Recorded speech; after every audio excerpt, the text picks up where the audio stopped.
Que a graça e a paz de Jesus Cristo seja contigo, irmão. Que a graça e a paz seja contigo.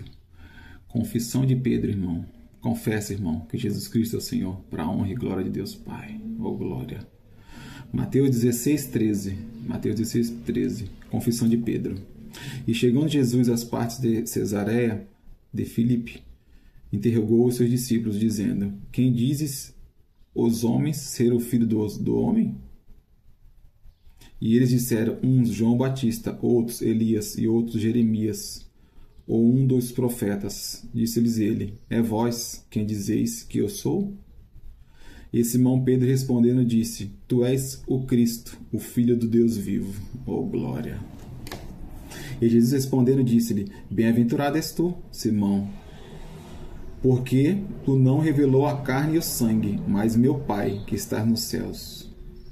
E também eu te digo que tu és Pedro, e sobre esta pedra edificarei a minha igreja, e as portas do inferno não prevalecerão contra ela. Sobre esta pedra, o Senhor Jesus nunca se referiu a Pedro como a pedra na qual a sua igreja seria edificada.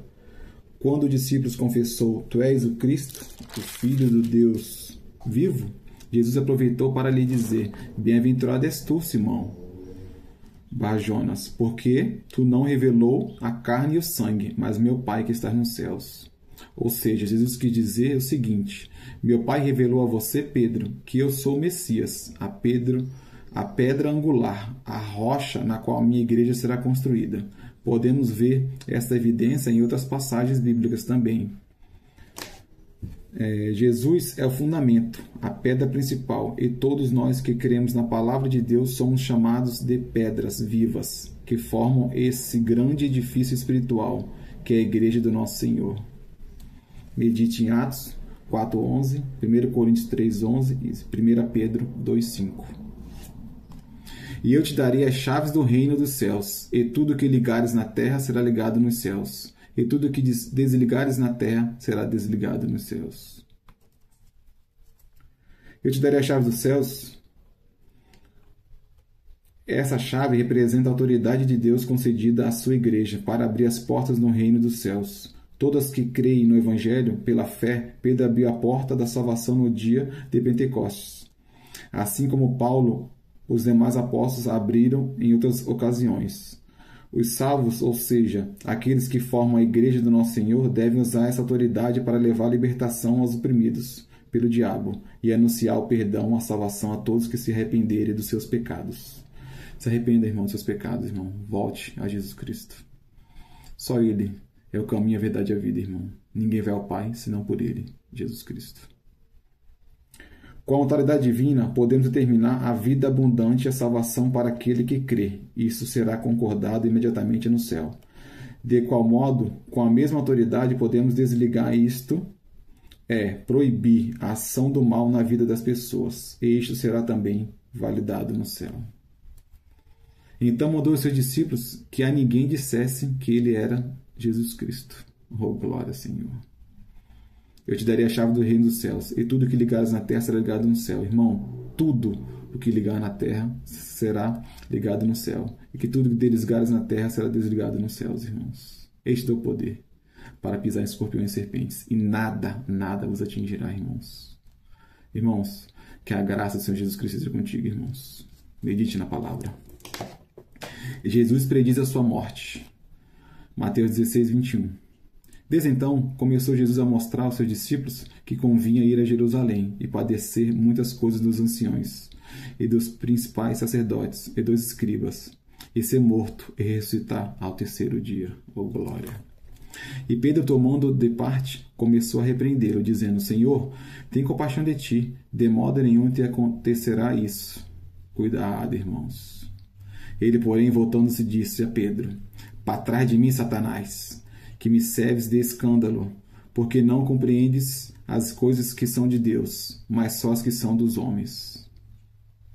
Pedro andava com Deus, irmãos. E Satanás usou ele. Tome bastante cuidado com quem você anda, irmãos. O Senhor Jesus nos ensina.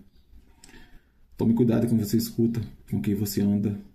Para trás de mim, Satanás, que me serves de escândalo, porque não compreendes as coisas que são de Deus, mas só as que são dos homens. Oh, glória!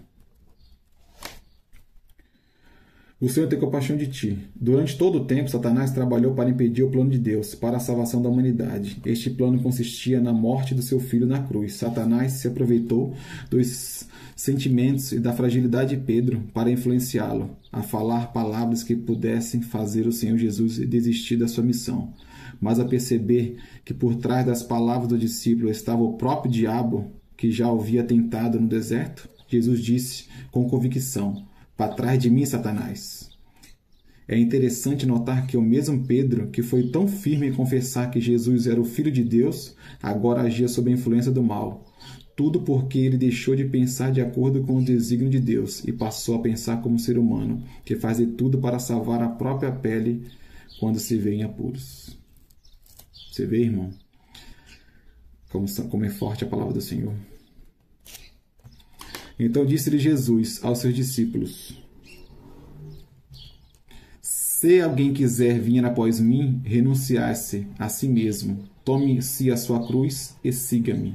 Tome a sua cruz e siga Jesus Cristo, irmãos. Só Ele é o caminho. Se alguém quiser vir após mim. Temos aqui 3 níveis de sacrifício. Primeiro, renunciar a si mesmo. Isso significa abrir mão da nossa vontade e dos nossos desejos para nos submetermos à vontade de Deus. O segundo, tomar a sua cruz. Essa cruz não é doença, a miséria ou problemas familiares, e sim a atitude de suportar lutas e perseguições por causa da fé no Senhor Jesus. Terceiro, seguir Jesus. Isso quer dizer obedecer a palavra do Altíssimo em tudo. Porque aquele que quiser salvar a sua vida, perdê-la-á. E quem perder a sua vida por amor de mim, achá-la-á. Oh, glória, Senhor. Pois, que aproveita o homem ganhar o mundo inteiro, se perder a sua alma? Ou que dará o homem em recompensa da sua alma? Ganhar o mundo e perder a alma. Por meio dessas palavras, o Senhor Jesus mostrou o valor incomparável de uma alma, a conquista de todos os bens, o poder, as riquezas, os prazeres e as glórias desse mundo não compensam a perda da salvação. As pessoas sonham em possuir bens como se fosse uma garantia de uma segurança para o futuro. Porém, quando a morte chega, não há dinheiro algum que possa fazê-la recuar. O pior não é a morte em si, mas o fato de a alma não estar salva. Tudo vai passar e ninguém vai levar nada dessa vida. Por isso, quem usa a inteligência investe na salvação da sua alma. Irmão, do pó viemos, do pó retornaremos. Não levaremos nada, nada. Cuide da sua alma, irmão, da sua salvação. Porque o Filho do Homem virá na glória de seu Pai, com os seus anjos, então dará a cada um segundo as suas obras. Oh, glória a Jesus! Então dará a cada um segundo as suas obras. Que obra você está fazendo, irmãos? Que obra você está fazendo? Em verdade vos digo que alguns há dos que aqui estão que não provarão a morte, até que vejam vir o Filho do Homem no seu reino. Oh, glória a Jesus! Irmãos, que Deus abençoe a vida de vocês, irmãos. Bom estudo.